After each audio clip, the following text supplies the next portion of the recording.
Sirens, Slammers, and Service, a podcast for female first responders by female first responders. My name is Nikki Clucci, and I will be your host. As a former correctional officer in Alberta for almost 2 decades and the founder of Blue Line Fitness Testing, which provides law enforcement fitness testing and first responder wellness workshops, I started this podcast as a way for female first responders to share the trials, tribulations, and triumphs of their daily work. I want to showcase the unique perspectives, skill sets, and personalities that women bring to a first responder career and share their stories. So get ready to laugh your ass off, learn a whole bunch, and be inspired by some pretty badass women. Let's go. Welcome back, guys. Holy, it's been a hot minute since I've had a chance to talk to you guys and bring you guys a new show, and I apologize for that. This summer has been wild. We've been moving. We've been getting new locations. We've been buying new equipment. It has been absolutely cray, but we are back. I am super pumped about this episode, you guys. It's taken a little bit of time for me to be able to connect with this individual and for us to be able to coordinate our crazy busy schedules. But today I am so freaking excited to introduce you to Alison Hill from the Vancouver Police Department. Alison is currently a constable with the Research and Policy Unit, and we were introduced via LinkedIn, the very, very popular business networking platform, through a friend of mine. I'm just so excited to have you. So welcome today, Alison. How are you? Hey, Nikki. Thank you. I am good. I'm good. You know, it's been a busy day. The policies don't write themselves. And I'm so happy to be here talking to you and also talking with all of your guests, all your listeners. Yes, I'm super pumped. So what drew me to you, again, basically via your LinkedIn profile, was your work in Indigenous relations. And so I'm just going to turn it completely over to you. I'd love for you to introduce yourself to our listeners, fill us in on who you are, what your background is, and how you kind of got into this career and have been with Vancouver Police Department for many years now. So take it away. Okay, thank you. Hello, everybody. My name is Allie Hill. I am a person who was adopted in the prairies of unknown origins. I was adopted by my parents who were settlers from England. I grew up with the privileges of a settler upbringing. I got my driver's license. I had access to education. I had really, really nice housing as I grew up, and I recognized those privileges as part of what shaped me and shaped the things that came to me throughout my life. I am a mom. I'm a wife. I have a wonderful, wonderful wife named Julie at home. I've got 4 kids. So 2 of them I made, and then 2 of them I was very lucky to get along the way. And they're very, very precious to me. I'm also an auntie, a friend, I'm a daughter, and I'm a police officer with the Vancouver Police Department. I've been here for a while, not quite half of my life, but it's going to come up to that pretty soon. I'm 54 now, so you can do the math. As Nikki said, I had the privilege of spending 5 years as the Indigenous Relations Officer for the Vancouver Police Department. And I'm really excited to speak about that, mainly because I think it was the most difficult and rewarding position in my career. And I've had other positions that were pretty tough. I worked in child protection for a couple of years. I was the neighborhood police officer for downtown Vancouver for 3 years, and also worked in our district. So Vancouver has 4 districts. I was posted to 3 of them and spent probably about half my career in patrol as well. And then I've also been in the policy unit for about 6 months now. And I think I'm still learning the ropes here. We can talk more about that in a moment. But I think, Nikki, I think you're interested to know how I actually came to this calling of policing. Is that right?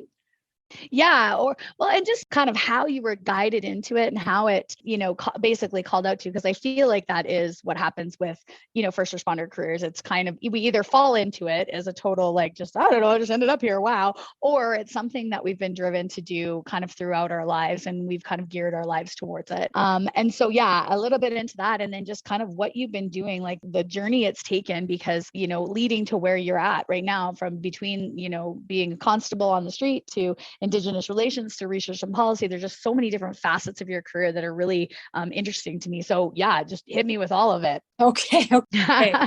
Excellent.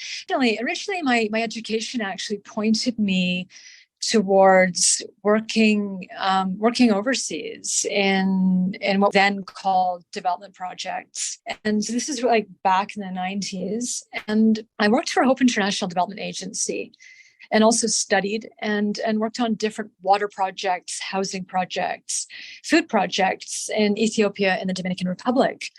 And I had a sense in doing that as a white woman from Canada, it wasn't my place to be doing that work. So I shifted my focus to Canada and to poverty issues and poverty studies in Canada, focusing on New Westminster, which is a city that's part of Metro Vancouver in British Columbia. And so in doing that shift, I also focused on the process of marginalization in Canada and intersecting marginalization. So today we now call it intersectionality, where different factors within a person's lived experience come together and overlay and exacerbate that lived experience. And so at the time, I was working at Simon Fraser University, and I did work with women who were impoverished in New Westminster. And the focus of my work was the intersection of gender, poverty, and place or space. It was a geography degree. And out of that, although I felt like at the time I was pretty worldly. I felt like I'd traveled and I'd worked overseas, and I'd really been through some difficult situations. But I was really shocked by how crime permeated the lives of these women who I was working with in New Westminster. And whether it was histories of abuse, whether it was manipulation leading to substance misuse and substance dependency, whether it was where they lived or their relationships, crime was permeating their lives in so many directions. So concurrently, I had an interest in policing, but it wasn't something that my family supported at all. And the straw that actually broke the camel's back was one day I was watching The Simpsons. And I just want to say that I'd already been in a lot of ride-alongs for police ride-alongs for my research in New Westminster, and really thought it was a job that I could do, I'd enjoy. I was really attracted to the balance of using your intellectual abilities, using your analytical and logic abilities, but also the physicality of it, the physicality of being in and out of the car and all of the gear, operating everything at once, perhaps having to run at times, perhaps having to protect somebody by restraining somebody else at times. So all of that was really attractive to me. And so the straw that broke the camel's back was I was watching the TV show The Simpsons one day, way back in 1995 or 96, and Marge Simpson becomes a police officer in Springfield. And I was so excited by this episode that I decided to apply to the Vancouver Police Department. And here I am. That's awesome. I love that. True story. So I applied and I was hired. And it's been a journey. Policing is an art. It's an art, and it's an art that I feel really strongly we need to tend to throughout our careers. And what I mean is we have to have open minds, open hearts. We have to have a desire to continue to learn in this profession, to have a desire to really listen to the people who are around us, who can coach us, who can mentor us and introduce us to new concepts and new ways of doing things. And when I say that, I don't just, I mean our colleagues. I mean the people who maybe it's our supervisors, or maybe it's somebody who works in finance, but we need to really listen to those voices, but also the people in community. Community has so much wisdom and so much experience. And in policing, in public safety, we really need to pay attention to what community is saying to us. And if there's any theme that's run through my career, it would be that. It would be to listen to the voices of the people who are there to coach and mentor us along this journey. What I'm very grateful for is that each experience I've had at Vancouver Police, each posting I've had, is built on that concept of learning, developing, doing things better. So, of course, the beginning of my career was spent and in and out. At Vancouver, we go in and out of patrol. So the first few years of my career were in patrol in what we call District 2 in Vancouver, which is like the northeast side of Vancouver. And then I shifted to a couple other districts along the way. And each posting built on my experience and built on my confidence, built on my understanding. And I always thought working in patrol, it was such a unique experience because it's difficult. It's physically difficult at times. It can be exhausting at times because you might end up having an extended tour and work 17, 18, 19 hours in a row because somebody has been arrested, they're in custody, or you're investigating something, or you're looking for someone. So physically, it can be difficult. And also, obviously, there's trauma in being operational and policing. There's things that happen that are very, very difficult. So that's the one side of policing that's a challenge. But the other side that has always struck me over all these years is having this view into people's lives, having this doorway where you work with them to resolve some kind of situation that could be dangerous or negative or traumatic. And you learn so much from that. So if anything, once I leave this career, and that will happen in the next 5 years, I will leave this career. That's what I'll hold with me, are those experiences of seeing people navigate things that are very traumatic or very difficult, seeing how they've done that, being given the opportunity to support in that as well, and to work through those situations with people. So I find it a very unique career because that is a big part of it, is navigating these situations with people. So that would encapsulate a lot of my operational experience. In the middle of being in patrol, I was also the neighborhood officer for downtown Vancouver, and responsible for addressing safety issues, issues around disorder, issues around crime patterns. And what I found really fascinating about that position was that there is almost an angst in downtown Vancouver because you have different groups who typically don't engage with one another. You have people who work downtown in business office towers. You have people who are unhoused downtown and look for spaces so that they can sleep, so that they can rest or get out of the rain or get out of the snow or the hot weather.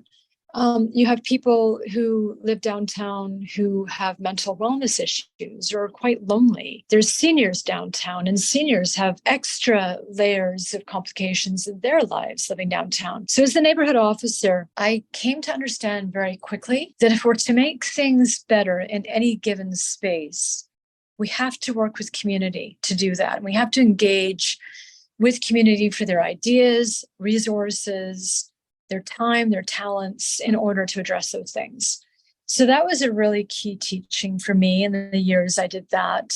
And then we shift to my role as the Indigenous Relations Officer.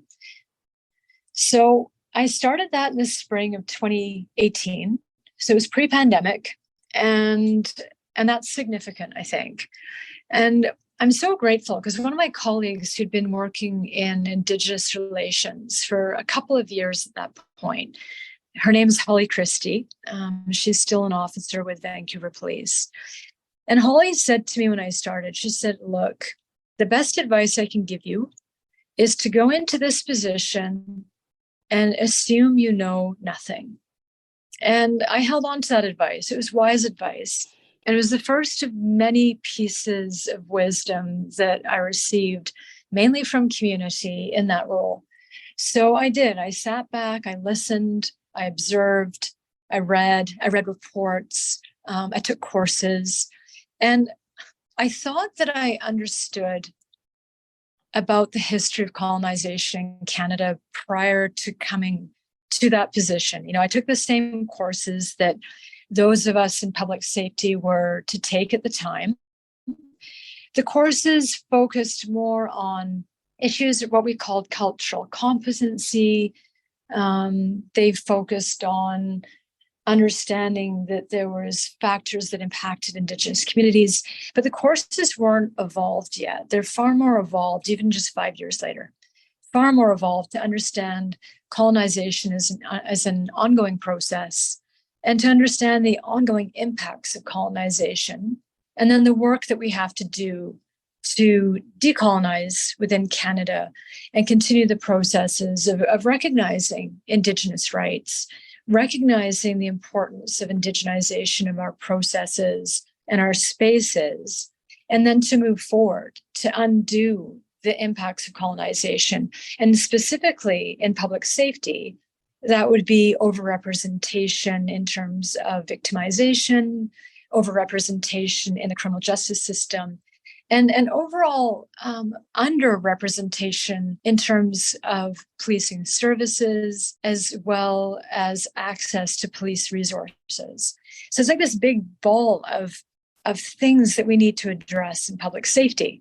So when I came to this, I was very fortunate because the people I worked with, the elders and knowledge keepers, community advocates, they were so gracious in teaching me and supporting me despite all that has happened in Canada's history, despite everything that's gone on with colonization. That graciousness to this day, it's so humbling and it was so astounding. So I was fortunate that not only was I being taught by community and coached by community, but I also came to the position and I inherited a couple of programs. So one program was the Indigenous Cadet Program, where people who are Indigenous and have an interest in working in public safety, they would come and work for the summer with Vancouver Police. So they'd work in our fleet services, they'd go on ride-alongs, they'd engage in community events, and then also have training days. So I was the person who oversaw that program and ran the program for a few years. And that was a great way. That was a great way for me to learn about how to coach and mentor people who are Indigenous, who are young, well, younger anyway, the people who were 30 and under, and build on their skills so that they could then move forward and have connections and networks and knowledge of processes to actually move forward and have careers in public safety. So Vancouver Police has had that program since 2007, and about half of the people who go through it actually work in public safety today. So statistically, it's been quite successful. And I still have contact with most of the people who went through the program with me. And it's such a gift to hear from them and to hear how they're doing and to continue to support them. So I had that program. I had another, I was responsible for another program. It was it's called the Pulling Together Canoe Journey. And so we'd have about 45 people from Vancouver Police who would go on this journey of 450 people. And the journeys are about 8 to 10 days in big family canoes, which are part of Coast Salish culture and other cultures in British Columbia. But our journeys were typically with Coast Salish peoples, but also other nations that are in the interior of British Columbia.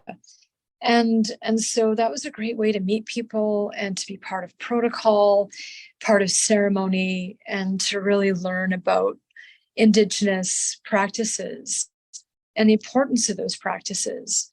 So I also had that. I had that as well. My main focus in Indigenous relations, when I reflect back, was promotion of safety. And the way that we promote safety is to ensure that the community feels comfortable reaching out to the police and other agencies, that people in the community are able to reach out, and that when they reach out, we actually respond. And if we're not successful in those areas or arenas, I'm really attuned to the fact that there can be very dire consequences. So perhaps somebody goes missing and processes are not in place, or community is not aware of how to connect with processes. That could have dire consequences. Or if there's violence, perhaps intimate partner violence, it's very important that different people in the community know how to access our resources and our processes so that we can address it. So a lot of what I did was addressing safety, especially safety for women in community, and finding ways with community to make things safer. I mean, I can't actually think of many more things in life that we are more entitled to than a sense of safety and a feeling of safety, whether that's emotional safety, physical safety, all of those things. And so one of the other things I ended up being connected to was the SisterWatch committee. The SisterWatch committee is people in public safety, mainly policing, and then a group of incredible matriarchs who are active in Vancouver, all of them active in advocating for women's rights, women's safety, and in bringing attention to the ongoing phenomenon of Indigenous women and girls who go missing and who are killed, which is a terrible legacy of colonialism. So SisterWatch committee, the 10 women who are the community committee members, they, again, were incredibly gracious to me. We worked in projects together. We would exchange information, and I mean, appropriately, obviously, but exchange information relating to different incidents that had happened.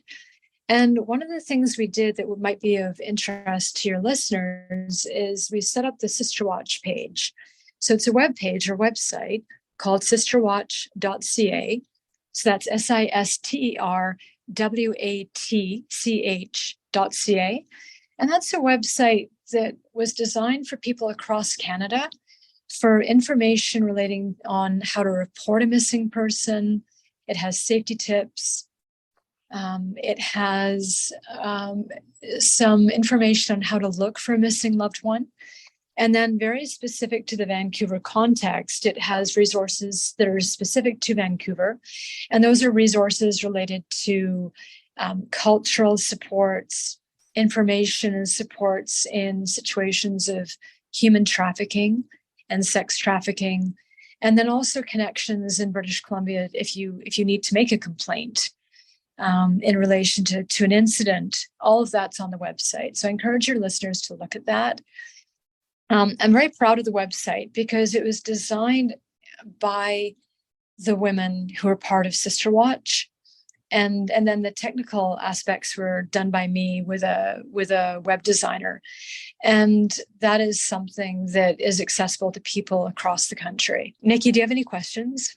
I'm just literally processing all of the things you've talked about. I'm like, there's so many different things that you've like touched on that have just been mind blowing to me. Like, I think the first thing is the emphasis on community, like the way you're speaking about community, and not in like the traditional sense of community, but that in it as a whole, encompassing all of the people that are like affiliated with, either a geographical area or a systematic problem or a situation, like that version of community, I think is really, really important. And I love how you focus so much on that, in that it's not us telling you how to fix the problem, or us coming in and saying, and I say us as in quotation marks, as in, law enforcement or politicians or institution essentially coming in to say, this is how you need to fix a problem. It's that we as a community need to look at this from all aspects and then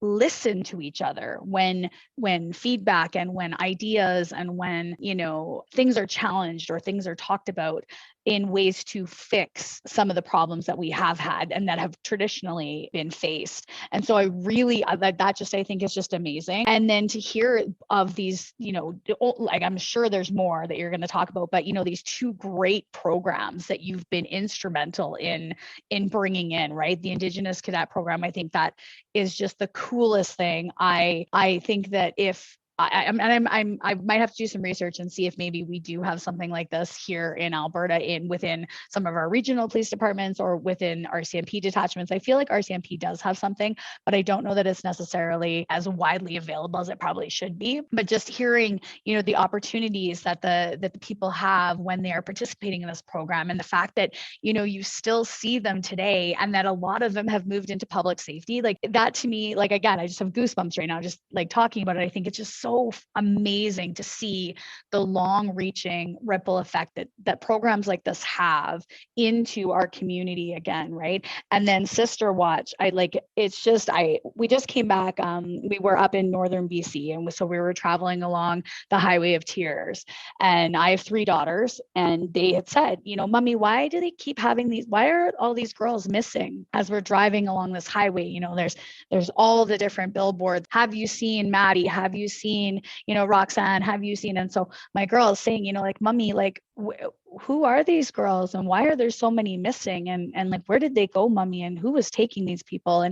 And trying to explain, my oldest is 14, so she has a much better grasp on it. My youngest is 7, and trying to explain that this area of the highway was, and probably still is, an extremely dangerous place for women to be, existing along, not necessarily just hitchhiking along, but existing along. My husband is from there. And so he said, one of the billboards, he's like, she's been missing since I left. And my husband left in 1998 and moved to Edmonton. So she's been missing since before I left. That billboard's been up since before I left.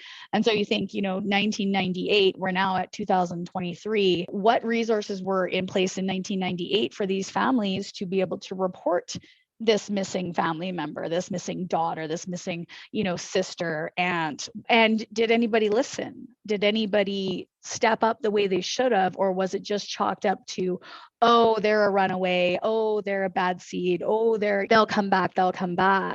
But the family knowing like something's wrong and nobody's listening to us. So to hear this SisterWatch has come along and has been created and is now nationwide for that resource and that ability for families to reach out and kind of get the information they need and get the support and get the help they need. That to me, it's beautiful. I think it's just a phenomenal project and initiative that you guys have taken on. And I love it. I love to hear that that's happening, and that communities are receiving the assistance and the support and just the answers. I think that's a lot of it too, is when you don't know the answer, that sense of helplessness and that sense of frustration, that sense of anger grows because there's just no answers, or they don't know where to find the answers. So bridging that gap is a huge thing. It's amazing. Like I said, goosebumps as I'm listening to you. It's amazing. So keep going. Share some more with me. Absolutely. I have goosebumps too. And I hope I always will. Because we have to push, and we have to be courageous, and we have to shift. What happens. What we know now is Indigenous women and girls are 11 times more likely to be murdered or to disappear than white women in Canada. And those statistics are consistent at Vancouver Police in Vancouver as well. I don't want to take the credit for SisterWatch, though, because the group of women, almost all of them have been connected to SisterWatch since 2010. And they were so courageous and so brave in pushing Vancouver Police to create SisterWatch, or create it with them. And many of those women have been working in Vancouver for 30 years. I had a session with most of the women. We were consulting on curriculum that I've been building for the Canadian Association of Chiefs of Police. And this is in relation to a forum that's happening at the end of the year. The forum is focused on principles and practices of engagement with Indigenous communities. So people can check that out. And then there's a related online e-learning course that will be available to all public safety agencies across Canada. Okay. So the SisterWatch committee consulted with me for this course. And we sat, and between all of this, we had like over 250 years of community experience. So that was my however many years I've been working with community, and then 20, 30 years for every person in the room. So it was pretty incredible to have that depth of experience.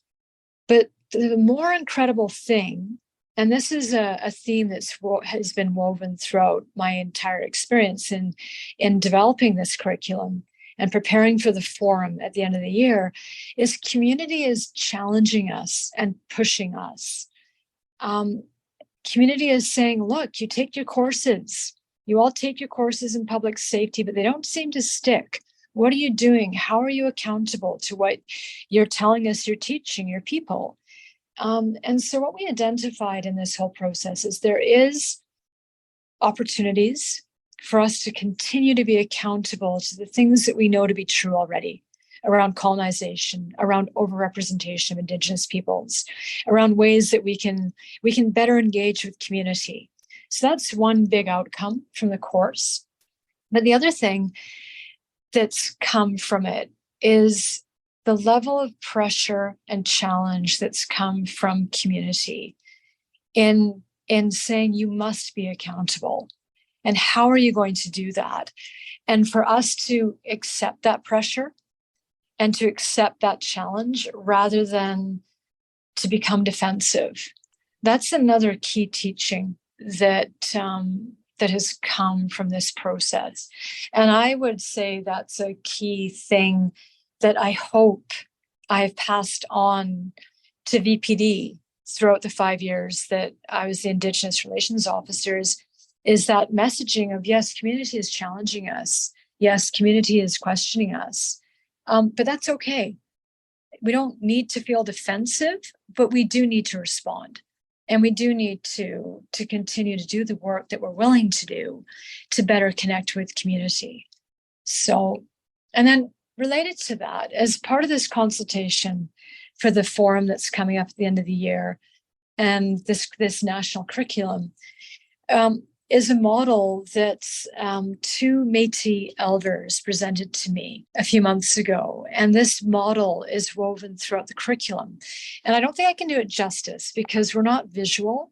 But if you can imagine a medicine wheel, and in Coast Salish culture, the medicine wheel can be quite prominent. So the medicine wheel it's not definitive. It's about balance. It's about ensuring that different aspects of an issue or your life or the way that you are doing a policy is in balance.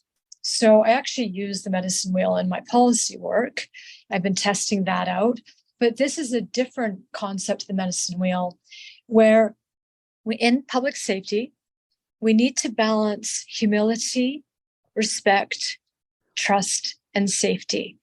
And what the principle is that unless we come with humility, unless we come with respect to community, we are not going to be able to establish trust within the community and then establish safety for the community. So this concept from elders Betty Gladue and Philip Gladue around humility, respect, trust, and safety having to be in balance has been woven throughout the curriculum.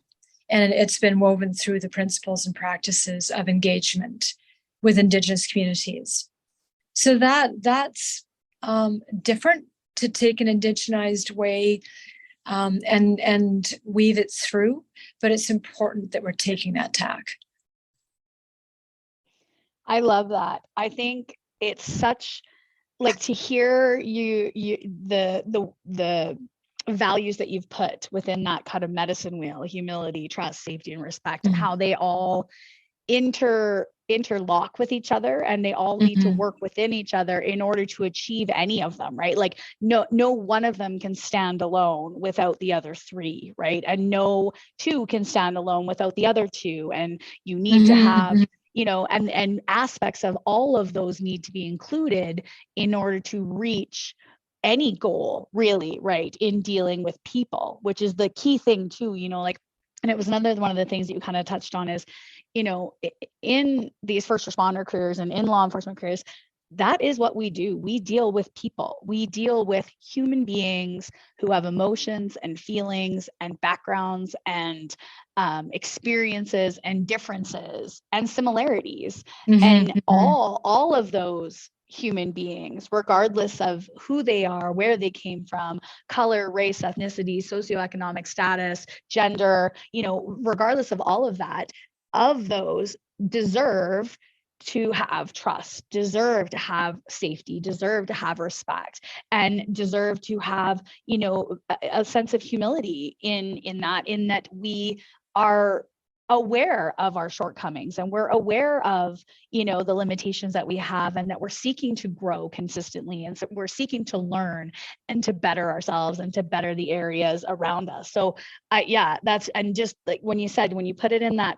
concept of a medicine wheel, it's just beautiful. It gives such a beautiful visualization of what that should look like. So that's awesome. Yeah, really like that. Thank you. I raise my hands to Elder Philip Gladue and Elder Betty Gladue, who came up with that when they were consulting with me for this course. And at first, when they presented it to me, because I'll never forget it. It was back in January, and they invited me to their home, and they made lovely coffee, and they said, "We think we have the solution for your course." And I said, "Okay." And they said, "Yeah, we think you need to embed it in the teaching of the medicine wheel and the balance. And your balance is this: it's humility and respect, where people who are the police officers, people who work in public safety, they need to have humility and respect. And so that we then can promote and secure trust and safety." And I remember thinking, oh my God, how am I going? It makes perfect sense, but how do I do this? How do I weave this through the course? And it was, I'm going to say, I've built courses, and I also happen to be an instructor for Nicola Valley Institute of Technology. I have one course with them that I teach. And it was the most difficult curriculum I've ever done in my life. It was the most difficult. It was more difficult than any essay I did. It was more difficult than my master's thesis. So I'm so relieved that I was able to do it. And I'm so grateful for the trust of Elder Philip and Elder Betty that I could do it. It's so important for us. And it's hard, right? Because it's almost counterintuitive within the culture of public safety. It's almost counterintuitive to be humble, because you have to have a level of authority to do your job. And then our training instills a sense of not superiority, but there's a funny culture within public safety. And we have our dark uniforms, and we have, which are important, our ways of marching and moving, and we have to learn how to use control tactics and such. So all of these things reinforce our authority, but at the same time, we need to exercise that authority with humility. And so I know that's a challenge for some people. And part of that challenge is our culture within public safety. But I believe strongly it's something that we need to continue to develop, is that sense of humility. And the way that I recognize how important humility is, and I'm grateful that it's something that I can continue to work on, is I think about when I get paid for this work that I do, and that other people do this work for free. Right? Many people in the Indigenous community do public safety work for free. They volunteer. So that's one way of getting to humility, is to think about that. Another way for me to get to humility is to think about the fact that when I finish my workday today, I'm going home. and I have food in the fridge, Mm-hmm. and I have all of my children. I have all of my children. Like, I have quite a few people who I know who have lost their children. Every time I had a cohort in the Indigenous Cadet Program, somebody had lost a parent and or a sibling. And every time I had cohorts it was a youth program for youth who were interested in learning more about public safety. Each time a parent died or a sibling died, and they weren't big cohorts. So I think about that I have my family around me and how privileged I am to have that. And all of those things, again, promote humility in me, because I realize, oh God, like, I'm really lucky to have those things.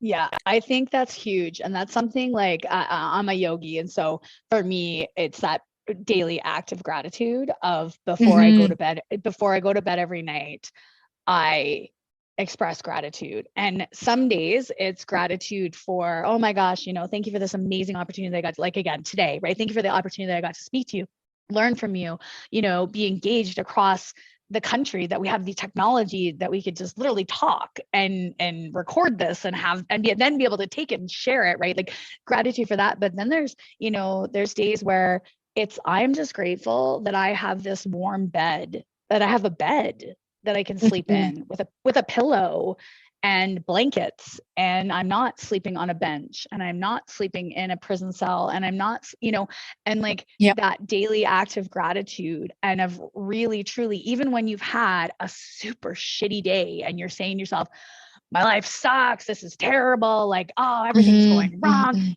like, to literally think about it in exactly like you said. I have food in my fridge. I don't have to go to the food bank tonight to say, feed my kids, or I don't have to tell my kids, no, we can't eat tonight. Sorry, there's no food and there's no way to get to the food bank. And they're, like, those small things, they absolutely promote humility in you, and in that ability to go, how very truly lucky we are in the position that we hold in our lives, right? And then the discussion with my children to also promote that, right? Like, when they're whining about, oh, they want this toy, and do you know that there's kids out there that have zero toys? Like, and having that actual conversation, and like, and trying to really just educate them in that, not everything, and especially because, like you're saying, we were raised in a country that is innately safe. We are not being bombed every day. We don't have, like, there's not safety issues like that where, there's bomb sirens going off, or there's, all clear, the warnings and this, that you have to pay attention. Like, we go about our day-to-day business in a very laissez-faire way, right? And that, yeah, everything's good. We live in Canada. It's safe. It's beautiful. We're free.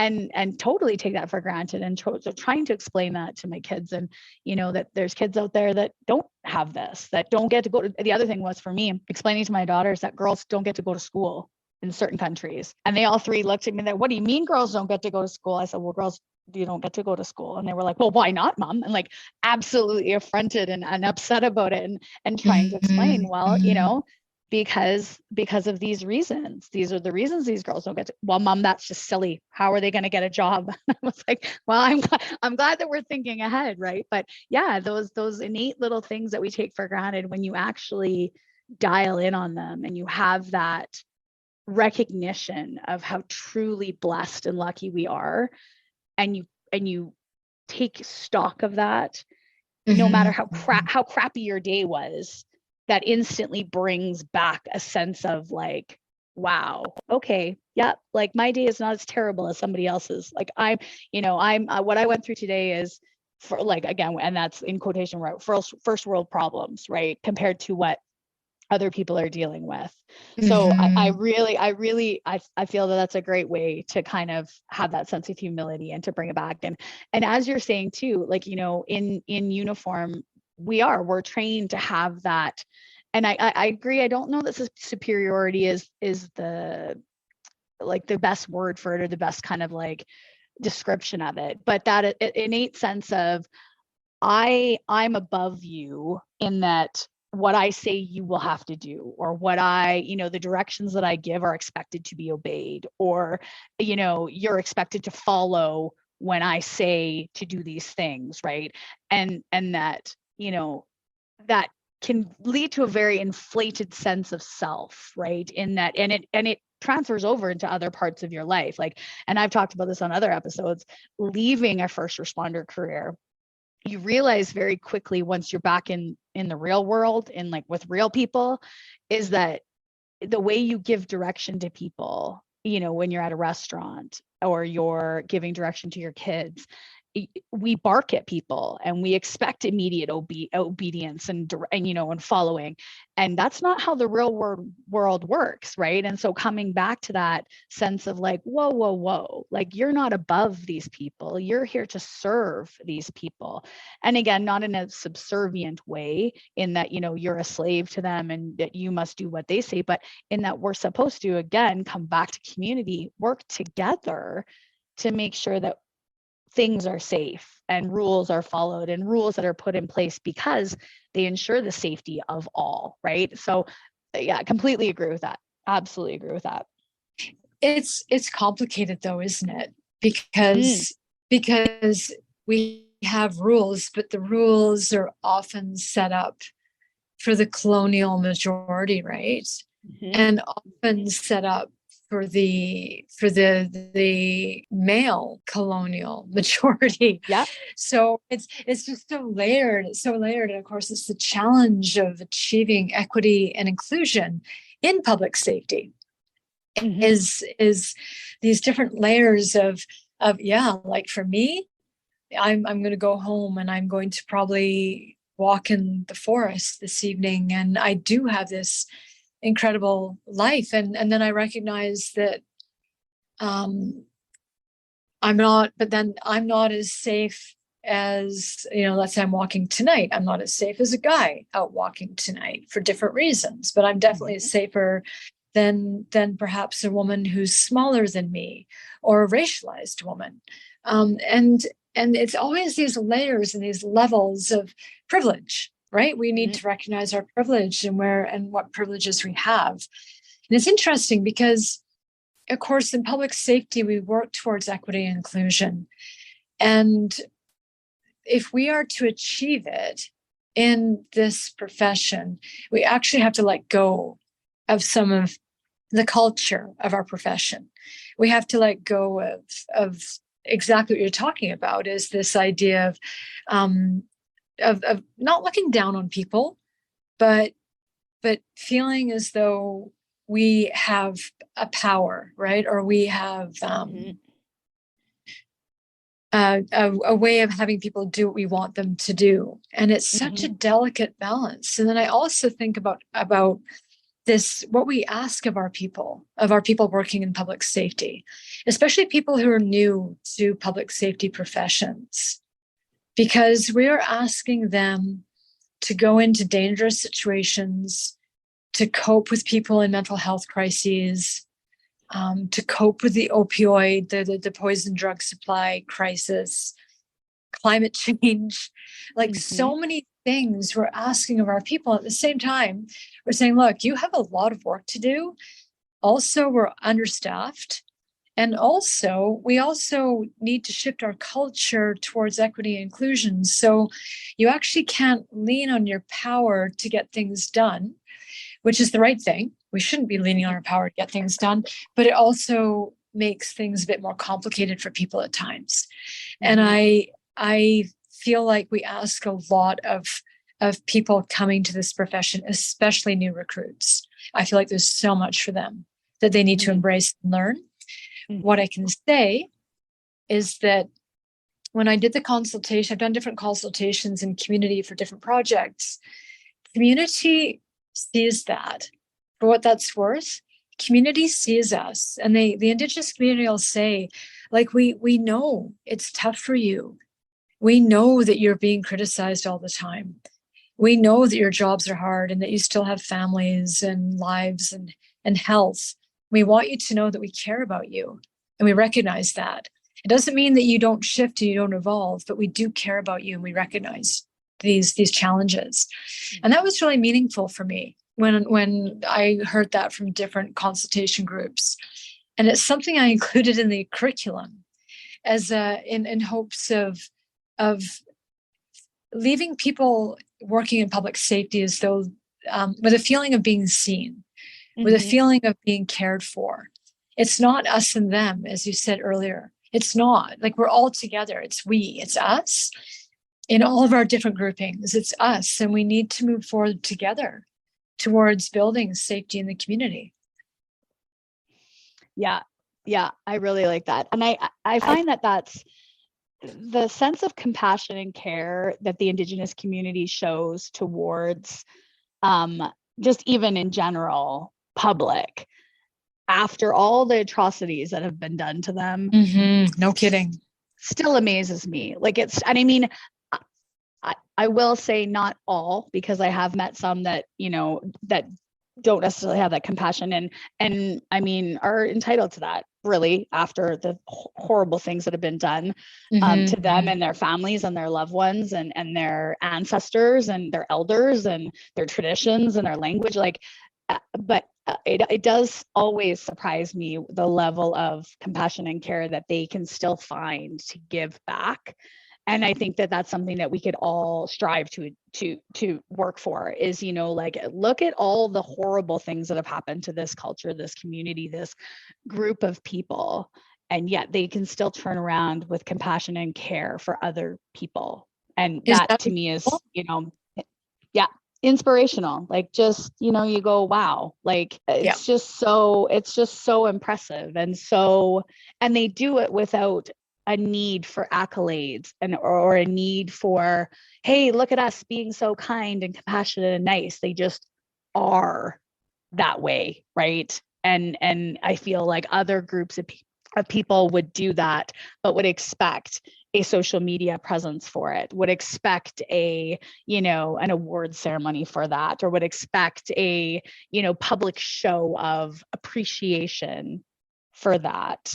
And that really isn't what it's about, right? So I think it's just impressive. It's impressive and it's humbling, isn't it? It's humbling. Yes. Yeah, for sure. What are some of the, you've touched on so many amazing, different facets of kind of like the work you've been doing and the people you've been working with and the programs you've created in the curriculum. And when you said, creating that curriculum was one of the hardest things, I can't even begin to imagine the different levels of difficulty that would have taken just in trying to encapsulate all of the things you want to include, but also, again, do it with a sense of compassion, respect, humility, and just truthfulness in this curriculum for people that. There's just so many different things to have to pull together and create when you create that curriculum. So, I mean, bravo to you and having to take that on, because I think I'd probably get 5 minutes in and be like, I would like to opt out of participating in this, right? So, kudos to you. Has there been any particularly bigger challenges, with the exception, obviously, of creating this curriculum, that you found in this role? Or have there been roadblocks that have been kind of insurmountable, or just that have really kind of had to potentially either derail your progress or have had just to you've had to find like a completely different avenue in order to continue the work that you wanted to do? Yeah, I think I wouldn't say ever anything was derailed or blocked, but what I do find is obviously policing is a paramilitary structure. And obviously we have many, many processes and rules, and we're bound by the Police Act in British Columbia, the provincial policing standards, and also our own internal policy and procedures. So we have all these things coming together. And so it's very slow to promote change. It is slow. And that is something that I found. You can do things with community and you can do investigations fairly efficiently and quickly, but organizational change is slow. I have to give credit to VPD. though, we have a strategic planning process, as most agencies do, right? And so our strategic plan, the current one, was launched in 2022, and we had an opportunity to consult with community for that strategic plan and then the accompanying business plan. So for your listeners, the strat plan would be like, what are our broad goals, our broad directions? And then the business plan is the different activities, like the hundreds of different activities that we do to mobilize the strat plan. Okay. So we consulted quite rigorously with the Indigenous community on our strat plan. And something that was really amazing, and I think evolutionary for the Vancouver Police, was to weave the feedback from community throughout the plan, throughout the business plan, and not just tuck it away in the diversity corner.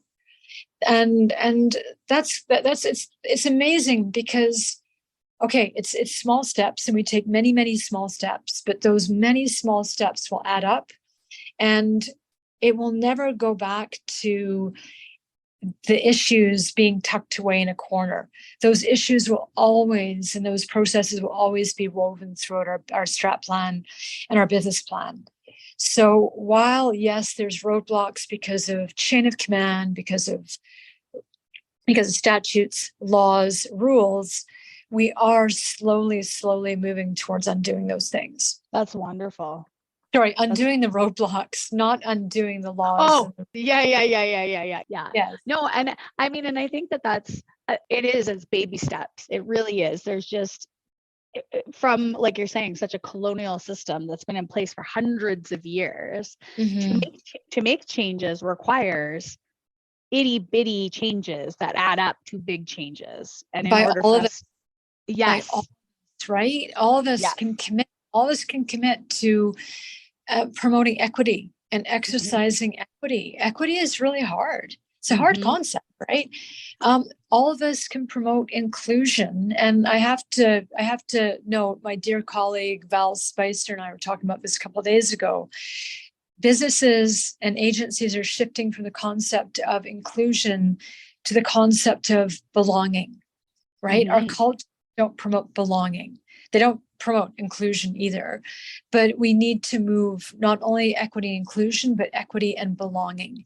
And so all of those steps are baby steps, absolutely, but they're the steps that each of us take. And if each of us can commit to taking steps, the steps add up until they reach a critical mass. And then we really have agencies, societies, communities that are equitable and are inclusive and actually promote sense of belonging. I love that. Yeah, I love that. I think too, like when you're saying everybody has to be on board, that's another of those roadblocks that it isn't really taken into consideration. Like when people come up with, like, organizational management plans, and they say, okay, this is our project, this is what we want to do, this is the end goal, here's our our objectives as we go along the way. Nobody really takes into consideration the sheer amount of time, energy, and effort it takes to get everybody on the same dang page, right? Because that alone is usually months and months and months of work, is just bringing everybody that's supposed to be at that table together, and then to get everybody at that table on the same page to then begin working on and or creating said objectives to get to said final project, right? And especially when you're dealing with such diverse groups, right? Different communities, different, even again, could be geographical areas or, time zones or things like that. Like the sheer magnitude of that work is usually oftentimes overlooked. And then the people that are at that table, the frustration that comes with people getting hung up maybe on a small detail that to them feels like a small detail, but to the other party is a huge thing, right? And then having to come to a compromise on that, or to come to like a mutually agreed upon resolution for that. Like those micro I don't know, I'm not quite sure the word that I'm thinking of, but those micro agreements, I guess. Yes. Those take so much time, right? Yeah. So yeah, for sure. Yeah, exactly. Yeah. It's slow, right? It's shockingly slow. It's shockingly slow. Yeah. Okay, well, I don't, because I've taken some massive amounts of time out of your afternoon, and I know that you are extremely busy, but I just wanted to kind of wrap up. Is there anything that you'd like to share with our listeners in regards to actions that they could take to potentially forward the work that you're doing, or the sense of values and things like that you're attempting to promote? Is there anything that we can do to help or to step in, or can we volunteer somewhere? Can we, is there anything that that our community of listeners can do, or education that we can take or learn or get that would help kind of further your cause and what you're doing? Oh, wow. Oh, wow. Okay. So a few things come to mind. So the first one is I encourage people to think about colonization. And I know that sounds like a bizarre thing to say, but think about colonization and think about when you hear something in the news, or perhaps a friend talks to you about something or an experience they've had. Think about how that might relate to an experience of intergenerational trauma, an experience of loss of parenting through the residential school system, the inequities in Canada, the economic, social, spatial, resource inequities in Canada. Just think about that, because I think when we think about things in terms of how did colonization have an impact on this, we start to promote our own humility, we start to promote our own awareness, we start to think about things in a different kind of way. And then related to that is consider who you hang out with. Do you hang out with people? If you're white, do you have friends who are Asian? Do you have friends who are Black? Do you have friends who are Indigenous?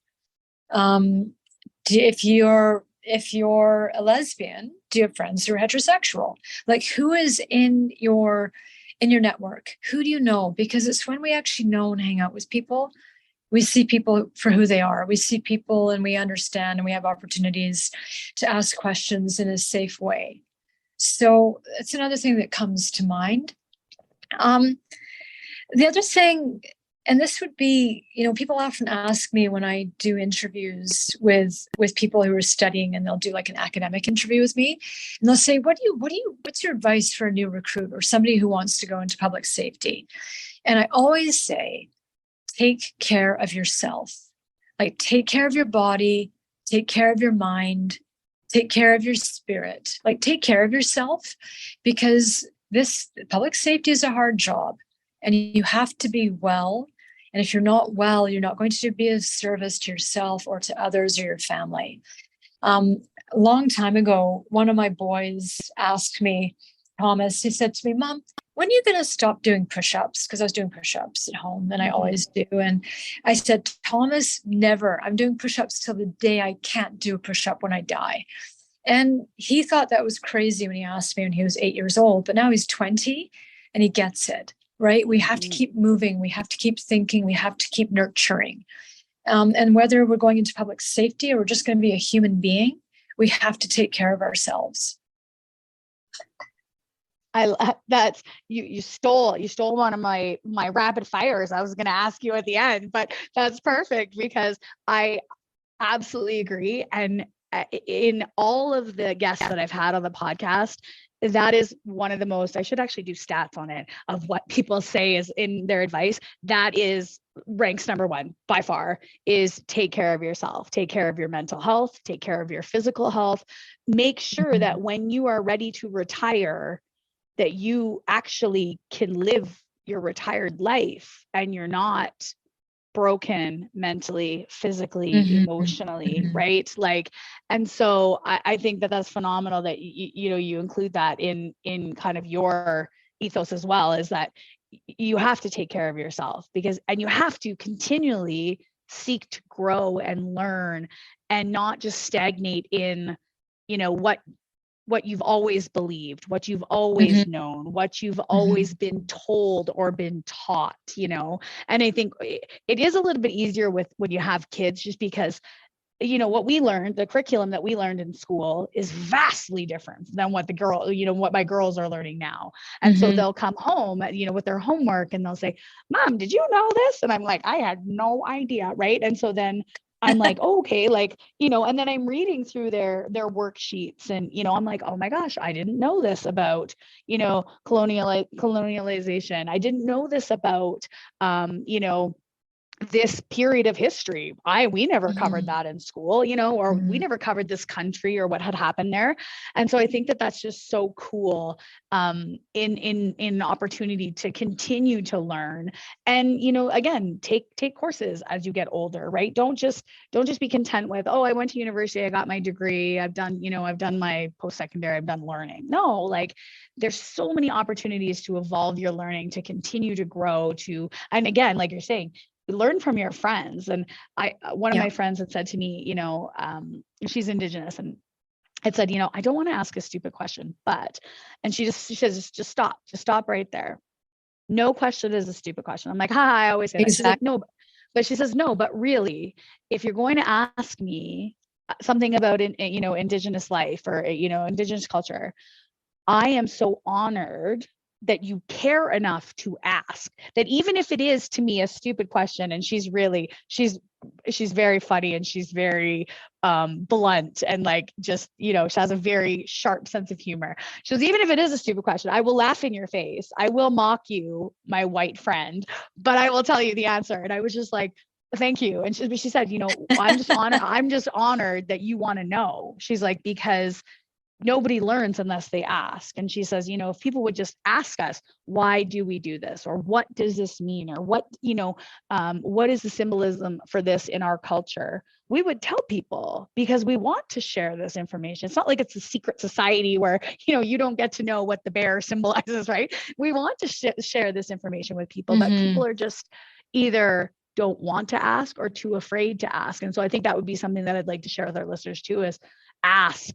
Respectfully, obviously, don't be dicks about it, but ask, right? Ask and learn, and then share. When you learn that, share it with your other friends who may be too scared to ask, because that might spur them to then in their circle ask a question, right? So exactly. I really like that. Be curious, right? Be curious. Yes. And train. Absolutely. Yeah. Okay. So I'll finish up just with one quick rapid fire, because like I said, I've taken so much time of your afternoon, but let's go. This is my go-to one. I ask all of my guests this one. And with your varied career and all the different things you've done, I'm sure that these have changed over the years, but what has been your favorite go-to snack or food while you're working? Okay, I'm going to give you two. All right. Now, I want to preface this to say that I was a single mom feeding three boys. Okay, so I couldn't just go out whenever I wanted and have food. Okay, so the one, and I'd like to note too that I'm pescatarian. Pescatarian. So this is a pretty funny one. I'd go to Costco and I get the $1 hot dog, but it had hot peppers that made it really palatable. And I gobble that down when I ran out of all my breakfast to my lunch working in patrol. And then the other one, there's a sushi place in the district I was in for quite a few years, like for 4 or 5 years. And it had like $3 mixed sushi pack with like 12 pieces in it. And I get the sushi, and it was always when I was really hungry and I'd eaten all my food. And I'd sit beside in my patrol car, and I'd sit beside a certain park in Vancouver, McLean Park, and I would eat the sushi, and it was always so good.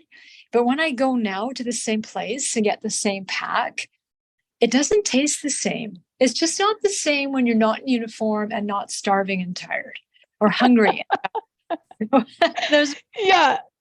When you're trying to just ram it in your face as fast as you can, because you know that the radio is going to go off and you have to go. Exactly. And now I have it. It's like, oh my God, this is not good. That's why I'm not sure where it is.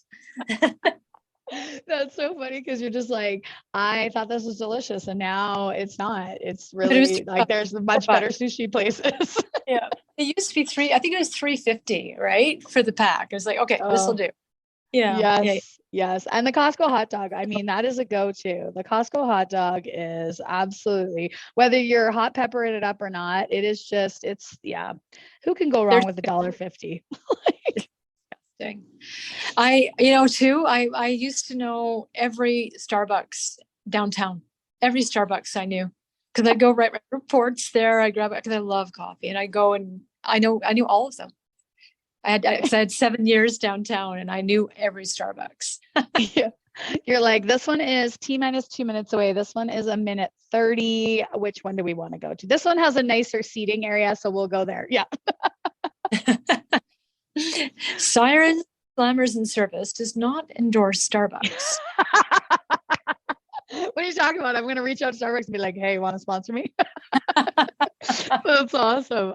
Perfect. Well, it has been this has been one of the most just awe-inspiring episodes for me, at least for sure. And I think definitely for our listeners, just tapping into a whole different thought process around careers in public safety, around the roles that we can play, around the values and things that we need to bring to this career, and share with community. And so I'm so honored to have been able to have you on the show, to be able to have you share your knowledge, share your wisdom, and be able to kind of put it out to our community of listeners. And hopefully they will then put it out to their community. And from there, again, those ripple effects will flow out and we will see more greater understanding, greater humility, greater trust and respect and safety for everybody. So thank you so, so much. Is there any last words you want to give to our listeners before we kind of head off for the day? Yeah, have faith in yourself and your strength. That's what community is always instilled to me, is have faith in yourself and faith in your strengths. And also my mom also instills that in me. So that's what I'll pass on to your listeners. Thank you. It's been fun and it's been an honor. And I wish your listeners well and a good day. All my relations. That's beautiful. That is a beautiful way to end the podcast. Thank you so much for that. I hope you have an absolutely amazing rest of your day and that you're able to get out there, enjoy your time with your family and with your community. And hopefully we will be able to have you back on the show in the future again to talk more amazing work that you're doing. Okay. Thank you, Nikki.